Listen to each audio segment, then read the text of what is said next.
What I believe formed in me this desire for projects and this desire to build and make things actually came out of a challenge in my life as a kid.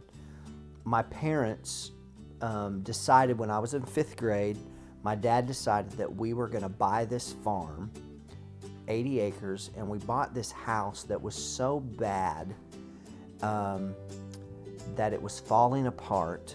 But my dad was a man who decided he was going to rebuild the house.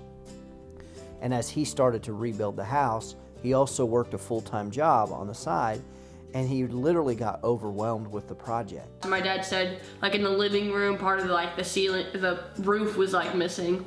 And just like the house was really falling apart, and his dad was so busy with the farm and the jobs that he didn't want to just sit there and have the problem. So he decided if no one's gonna fix it, he was gonna fix it himself. I remember being 12 years old and I was hanging drywall. I was tearing out walls. I started just to learn the hard way. I think from a young age, he just learned to see what needed to be done and do it.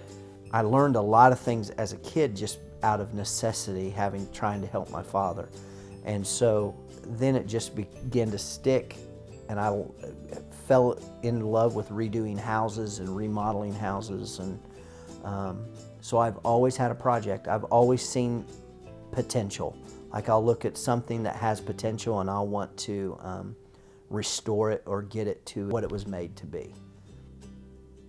So I guess it could be a blessing and a curse having a dad who likes to do projects, because I always expected my kids to get involved in the projects and actually work with me on them. So one of my favorite memories is when my 5 children were laying wood flooring. They've got this little system when we lay hardwood floors that one person measures, one person cuts with the saw, and then one person brings the board back to Dad. And they've even had spells where they laid the hardwood floor without their dad. Madeline, she was probably a 7th grader. She would run the chop saw and would cut the flooring while the Mariah and Maribel would go and measure the exact measurement. So they've learned how to do all kinds of house projects. They can paint, they can cut in, they can fill, just whatever, they can do it. I just really pride myself in my kids knowing how to do a lot of things that even grown adults don't know how to do. The Perigo family has worked together on several projects, and of course, they all have their own opinions on which were negative and which were positive.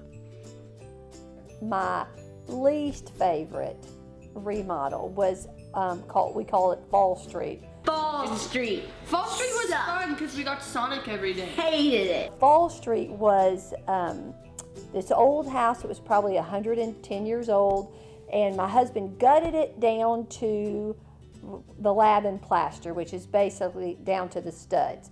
We lived there practically. All the time. It was after school we went to Fall Street. After you're done at Fall Street, you go home in the morning, after school you go back to Fall Street. There was never like, what are we going to do today? It was always, we have to go to Fall Street, we have to go to Fall Street. So that would absolutely be my least favorite remodel ever. Some of my favorite projects were actually not building houses or landscape projects. Some of my favorite projects was when I was a children's pastor. He did a lot of sets for the children's area and like children's musicals and stuff like that. And I would build some crazy sets. I think one of my favorites is we did this like metamorphosis section of lessons.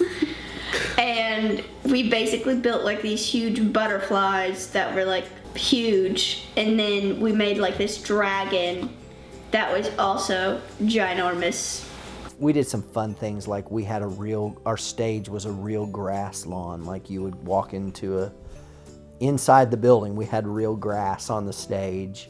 And so that was a lot of joy for me when I think back of fun memories. They even have some projects they're working on now.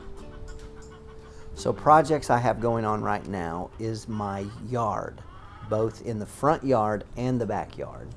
So it's quite a process because we dug up a major part of our driveway. We dug out a driveway with a tractor.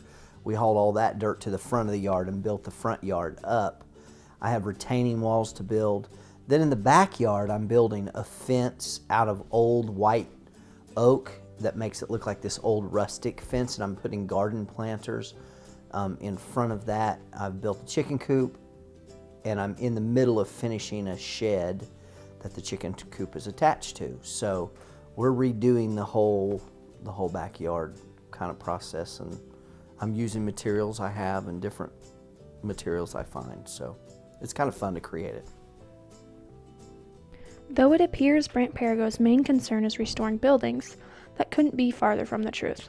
I think the thing that probably really drives me personally is the idea of restoration.